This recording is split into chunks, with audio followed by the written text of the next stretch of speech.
Japan യാത്രയുടെ വീണ്ടും ഒരു എപ്പിസോഡിലേക്ക് എല്ലാവർക്കും സ്വാഗതം.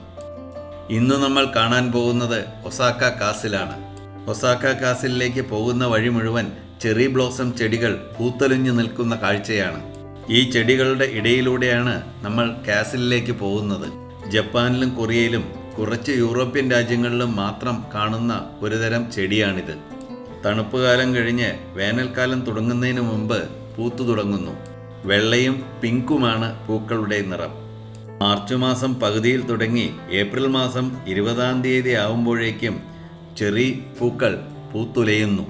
ഏപ്രിൽ മാസം കഴിയുന്നതോടുകൂടി ഈ പൂക്കളെല്ലാം പൊഴിഞ്ഞ് ഇല വരുന്നു. ഇതിൽ കായയില്ല. മാത്രമല്ല ഇത് ചെറി ഫ്രൂട്ടുമായി യാതൊരു ബന്ധവുമില്ല. ഇലകൾ വന്നു കഴിഞ്ഞാൽ ഇതൊരു സാധാരണ മരം പോലെ ഇലകളോടുകൂടി നിൽക്കുന്നു. എന്നാൽ തണുപ്പ് കാലത്ത് ഇലകളെല്ലാം കൊഴിഞ്ഞ് കമ്പ് മാത്രമായി നിൽക്കുന്നു.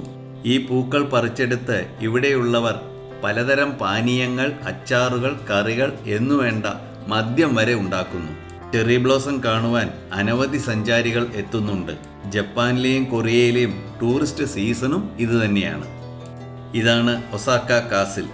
കാസിലിന് ചുറ്റുമായി വെള്ളം നിറച്ച വലിയൊരു കിടങ്ങുണ്ട്. ടൊയോട്ടോമി ഹിഡോയോഷി എന്ന ഭരണാധികാരിയാണ് 1583 ഈ കോട്ട പണികഴിപ്പിച്ചത്. ഈ കോട്ട ജാപ്പനീസ് വാസ്തുവിദ്യയുടെയും ചരിത്രത്തിൻ്റെയും മകുടോദാഹരണമാണ്. കോട്ടയുടെ പ്രധാന ആകർഷണം അതിൻ്റെ വലിയ കൽഭിത്തികളും കിടങ്ങുകളുമാണ്. കൂടാതെ കോട്ടയ്ക്കുള്ളിൽ മ്യൂസിയത്തിൽ ജപ്പാന്റെ ചരിത്രവുമായി ബന്ധപ്പെട്ട പുരാവസ്തുക്കളും പ്രദർശിപ്പിച്ചിട്ടുണ്ട്. 1614 ടൊയോട്ടോമി വംശവും ടോകുഗാവ ഷോഗുനേറ്റും തമ്മിൽ വലിയൊരു യുദ്ധം നടന്നു. ഒസാക്ക കാസിലായിരുന്നു ഈ യുദ്ധത്തിൻ്റെ പ്രധാന വേദി. ഈ യുദ്ധത്തിൽ കോട്ടയ്ക്ക് കാര്യമായ കേടുപാടുകൾ സംഭവിച്ചു. പിന്നീട് ടോകുഗാവ ഹിഡേറ്റാഡ എന്ന ഭരണാധികാരി കോട്ട പുനർനിർമ്മിച്ചു. എങ്കിലും 1665 മിന്നലേറ്റ് കോട്ടയുടെ പ്രധാന ഭാഗം കത്തിനശിച്ചു. പിന്നീട് 1931 കോട്ട വീണ്ടും പുനർനിർമ്മിച്ചു.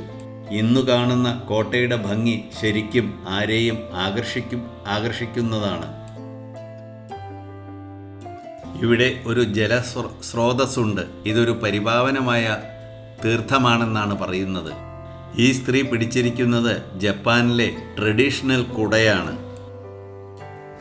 1-2 മണിക്കൂർ നടന്നു കാണാനുണ്ട് ഈ കോട്ടയ്ക്കുള്ളിലെ കാഴ്ചകളെല്ലാം.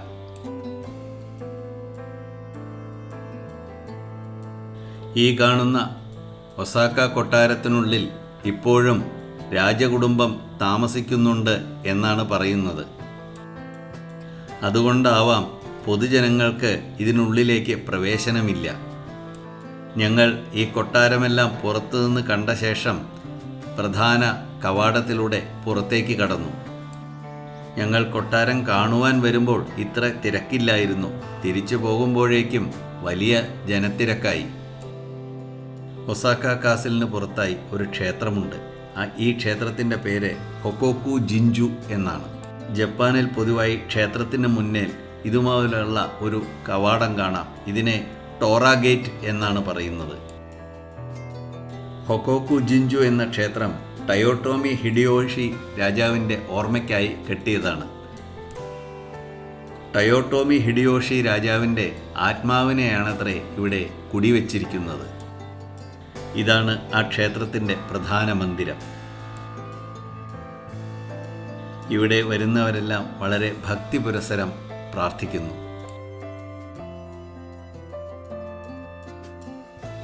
ഈ ക്ഷേത്രം ജപ്പാൻ വാസ്തുവിദ്യയിലാണ് പണിതെങ്കിലും ഇത് മുഴുവൻ സിമന്റിൽ തീർത്തതാണ്.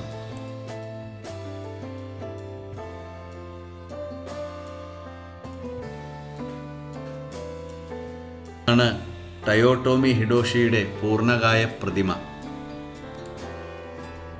വെയിലുണ്ടെങ്കിലും കൂടിയിട്ട് തണുപ്പ് 4 ഡിഗ്രിയോ 5 ഡിഗ്രി ആയിരുന്നു. ഇതെല്ലാം കണ്ടു കഴിഞ്ഞപ്പോഴേക്കും നേരം വൈകുന്നേരമായി. ഇന്നത്തെ വീഡിയോ ഇവിടെ അവസാനിക്കുന്നു. അടുത്ത വീഡിയോയുമായി വീണ്ടും കാണാം.